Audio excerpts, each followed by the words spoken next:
Silver na Si Joshua Silver B, padalahi. Unsa mo na ako mo. Silver na gold. Joshua? Muli ka siya sa kisa na Joshua ito. Si Joshua Burnley. Oh. Ika ba?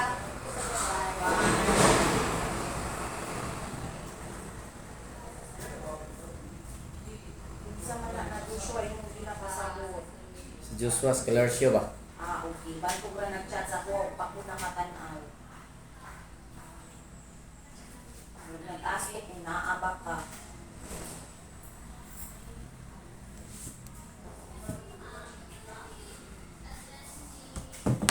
K daw. 4K. Si William Panhedo na si William Debe. Kana laki daw. Oh, kuha ni. Dahil ito si William. Record na ni. Oo. Wala na ko yung mga pangutana ban karong tuiga na to ba? Sa mga programa na to sa barangay. Okay. Ano? Yam. Bain-baino na to yama, imuha ni Yam. Unsa man hospital si Kwan? Silver oh. Mga panginahanglanon ni sa tuwang katawhan. Okay, na-record. Ano yung servisyo nila? Noted ni. Oh, okay. Analikom lang ko ya, kuan pa benching ko. Benching ko pa. Wala kwarta ang kuan mga 30. Ang DSWD wala ang Mala 3 nila yata ya. Ano yan? Ang nako ang PWD nagkuha ang bugog ID ko sa PWD. Ito kami ano. Na. Dili mo pwede ito kay ang Trimo. lingap. 3 nila ko dia. Kang Umar. Wala. Wala sila Umar. Dapat na si Sara ug si Umar sa pangutalista pulo pundo ya. Kuan mo gud kanang permerong tuig ba. Mo ni. Makapundo na sila mga March. O to ni motor pug sama Lunes. Ang norte na araw ya. Ito Ah, mga taga okay. Chumil ka silingan dito mo nagakuan. Mo ba? Anang silingan nga ato ni kag barangay ang dili mo gubutang ti diri dayar mo komunal. So ta taga no to kaya titi. Sige, update lang mo sa kailangan. Ah, yeah. Sige, sige. Ni tatsat mo ni kwan. Dito di ba ba? Oh, Kung sa SPMC makakuan na sa siya katabang-tabang. Eh repair mi do sa Dabodok. the same naman na. Og SPMC gyapon, lingap gyapon na padulong. Oo. Kung wala gyapon pundos lingap. Usually gatag sa mga kuan ra ba sa tawag na 14 days. 14 days lang. Mo to among giadto sa Dabodok. Pero pagawaso na siya, pagawaso na. Dili para mi prahan sa dito ni. Ah, Kung prahan makompleto na ni siya. Sige, sige. Yeah, Discuss salamat, ka ya. sa balikan lang ko dito sa Ah. TV. Salamat. Dapat ya. So, ayan mga kalakad. Tapos na ang usa sa tahas ni Kapitan ano, Kap Marco. Ayan. So, Kap, kung sa may ingon nga milingkod ka na karon, napuli ang istorya ani napuli replaced ka ni Kap Joy no. Ingon nga kagad ikaw na sa nga mo kapitan karon. So mibalik ang amo ang former kapitan so sa 11 years to Kap. So Mga yung panarbisyon na to. okay, una na kong pangutana. Umubuo tayo ng mga eleksyon na to ka January naman na kay mga una-una nga tindugan na to ang atong barangay kay kami mumputan on gusto manginming ikaw magpabilin. Ang tanan, may hapon no, may butag, may Okay. anto sa iyo din na sa viewers ni Walking Brother. Okay. Pastor John, mga kalakat diha, kumusta mo? Nagang salamat sa inyong pag-advocate ha, sa iyang channel. Nagang Okay. salamat sa inyong tanan. Baligtas pangutana, well, ang tanan magdepende na kung ganahan pang tao sa ato. Pero kung dili na ganahan tao sa ato, wala tayo mahimo po, ang damang po ito. Para sa puna sa katong agi mga katuigan na ni attempt og pahulay kay kini kinahanglan po sabta unahon po sab nato ang atong kaugalingon para imontar nato ang ato ang panginabuhi. Kaya medyo na busy po sa atong panginabuhi pero since karon nga namontar na nato okay na po ang dagan. So balik na po ta nervyos katawhan. So by God's will nakabalik man po sabta. So karon na po ta diri sa atong opisina.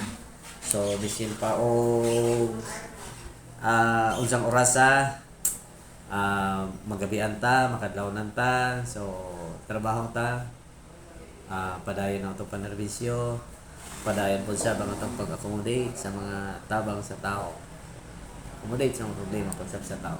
So sa even whatever. Ingon ana man gud ang kaaktibo sa buluhaton sa akong obserbasyon, di lang kay ako bisan sa akong pamilya, mga silingan. Sa diyang ikaw ang naglingkod, medyo wala man ko mag-discredit ni Cap Joy. Pero lahi jud ang experience namo sa ikaw ang naglingkod. Mao jud na tinuod. Nya kung mobalik tag mingon nga magustuhan ka sa mga tao, ang tinuod karon pa lang nagsugod na kog pangutana unsa gi inyong pananaw mahitungod ni Cap Mark nga siya atong mahimong mo lingkod di man gina siya pildi. Ako mingon man jud kung di ka mapildi diri tungod sa imong performance, sa imong mga agi. Klaro man na, bisan tibok siguro ang Davao City, pila ka barangay nang nakanisa to, agilabot atong mga remote barangay na, pero klaro man jud ang imong performance. So, dili ko magduha-duha pag ingon nimo nga although nga naay mga negative cap, nibaw ko ana kay naka-encuentro na sa kog nga mga tao diri sa ato nga negative sila kay doon na sila inclinasyon zero sa imong katbang. Pero reason lang na to 85 to 90% ang mga tao nga pabor sa imo. O kini ako ginang obserbasyon suma sa akong pagpangutana kay kutihan maning trabaho aning mag-vlog ta magpangutana magita. So mao na ka ang imong kinaiya nga inon ta lang ang buhi gyud. Wala ko mag-discredit balikon ako kay Cap Joy. Pero ang experience manggod niya kung itandi sa imo, ikaw mismo lahi ora kay siya. Tinuod man niya akong istorya, di man ako sige daw. Doon ako'y sentimento niya gamay tungod kay pamilyado kong tao ni si Walking Brother. Pero as far as services is concerned, murag sama sa English, far away long behind yun. Muna tinuod para sa ako. Ambot ka sa uban. So, unsa pa yung mga karong tuiga, unsa may imong target ining atong 2026 January man daron una manginan akong interview og na naibaw kong daghang pa mo interview nimo kaning pagbalik nimo mga media o mga vlogger sigurado na daganto na nawag sa ako. Lagi na nakauna lang ko salamat ni pamingaw tong mga amigo na tong mga nasa media pod sa. Anyway, sa ko nako una pasalamatan ako si Ma'am Joy no kay sa pag kanang hatag niya og sakripisyo gyud. Oo, tinod na. Nga ni decision siya nga mo divert siya ito other kanabang priorities sa iyang kinabuhi. So daghang kayong salamat at least gihatag po sa inyong pagsalig diri sa tuwa. So ako ang nabutang diri tungod kay ako man ang number 1. So lahi-lahi man naglahi mo gud og mga priorities siya maayo mabuto iyang pagdumala in fact nisikat ni napoy mga pagka-abunda ang atong barangay sa iyang pagdumala. So lahi-lahi tag estilo, lahi-lahi priorities. Laylay po siya po mga kanabang pamaagi sa paghatag pagnerbisyo. So sa iya kung i-rate na to, well, I could say 100% man po. Kay mapila kung gihatag ko niya pinaka-best sa iyang abilidad para makahatag o kanabang serbisyo dito sa mga tao. So sa ato po, lahi po job. Basta, ang ito akong prinsipyo diha Kalakal. I will never count my performance. Ang ako trabaho lang ta and then let the people observe and let the people decide later on or someday labi na magkaroon eleksyon. So kung i-re-elect ta, iboto ta nilang balik or encourage ta mo dagan mo balik then maybe that's a positive response dito sa mga tao based atong performance. Pero kung mayroon ng mga tao nga medyo ano nakauyon sa imuha, ano ganahan sa imuha, well, that's also the negative response sa mga tao. Basta sa pagkakaroon ato ang ihimong konserbative ang atong oras ug panahon di nato sayangan kay ang pagsalig sa tao sa tua perminti man. So iko himo na tong konserbatibo ta sa atong oras atong panahon manerbisyo ta sa pinaka tama nga panahon, pinaka tama nga oras ug pinaka tama pod nga pamaagi ug sa pinaka paspas nga pamaagi. Yan na. So karon 2026 ang atong priority katong mga nabilin pa nga mga sudlonon nga mga kadalanan atong ipasimento. So we will be having 4 million pesos na ipasimento hanay. So nakalikom ta na through barangay funds. And then naapod sabtay solar lightning sa katong mga sudlonon po gid sab kaayo nga medyo ngit-ngit pa padayon gyud po tong programa din ha. And then ang ato ang health center nato ginambisyon ako nga ang barangay komunal magkaroon tataw ka ng paanakan kay para o birthing room ba, birthing home, parang ganyan. Kay nakita na ko nga dagang kay daga prenatal unya ang ubang mga ginikanan po siya usahay problema nila ang katong pang package dito sa mga birthing clinic, no. Unya bayro noon sa ospital labi nagpa-private ka. So siguro ma-make ko na to magkaroon na ta og birthing home or birthing room diri sa ato ang barangay, provided nga ma-provide pa sab nato ang katong mga requisite or mga kinahanglanon or requirements dito sa Department of Health or sa City Health. So i-make up na to na siya. So sakali ma-make ko na to again, nasayod ko nga makahatag kini og dakong alibyo dili lang sa mga ginikanan pati usab sa mga bana. Kaya at least maka-less sila, makatipid sila. So, i-provide na to ang doktor, i-provide na to ang midwife, nga mo paanak. Tanang mga gamit, i-provide na to. So, isa na sa ato ang priority project around 2026. Kunya, well, of course, ginalantaw na ako, ginaambisyon na ako, although kulang-kulang ginawa itong budget, pero ako ang paningkamutan nga makaproduce na putag another ambulance para duhan ang atong ambulance sa barangay community. Ayos kayo Kaya nakita na to, ang ambulance na to walay pahulay kay even the local government manawag sa ato magpa-cater, no, kung na may mga pasyente or mga nadisgrasya nga naalang deres dool na to ng mga barangay.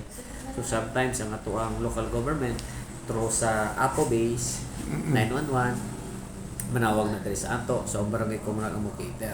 So naluoy ko sa to mga staff kay wala gid sila itong gatulganay kaayo.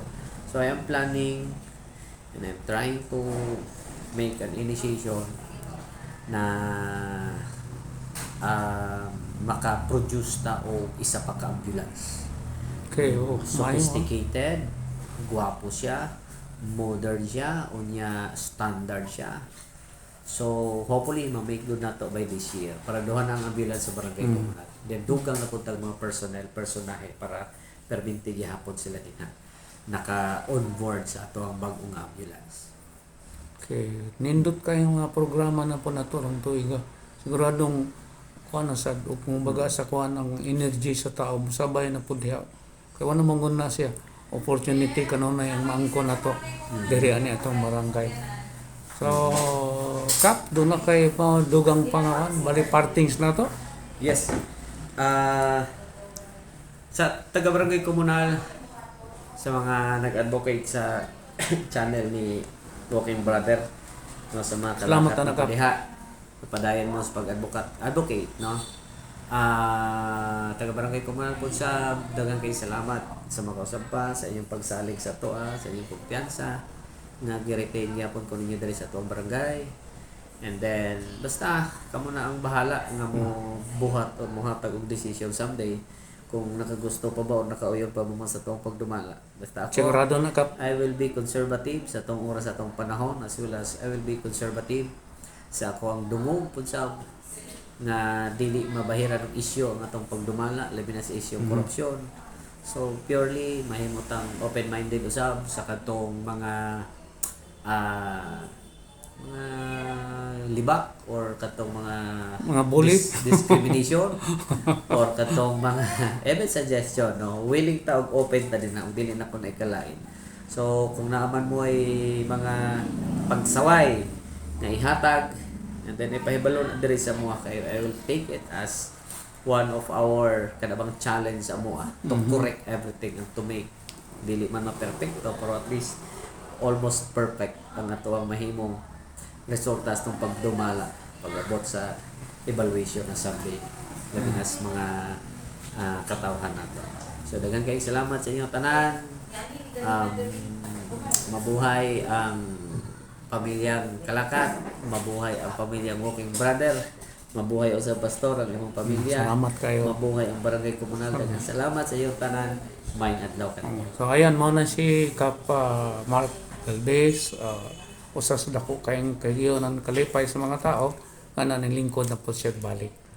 Kay kami, ako personal, nakig-uban ako niya so sa panahon, kay balaw naman mo nga si Kalakadoging Brother nang nirebisyo sa bilang lupo ng tagapamayapa ning among barangay.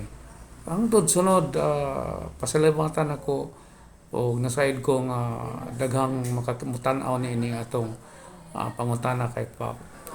Interview balik ini. Hangtod sa sunod, si Kap atong ipatronize kananay ato siyang suportaran mga kalakad. Kay usa siya sa siguro pwede siyang matupngan pero di siya pwedeng malabuan sa tanang mga barangay kapitan ning ato ang barangay komunal. Thank you for watching. Please like and subscribe for more Calicod vlogs. Kindly click the bell button for updates.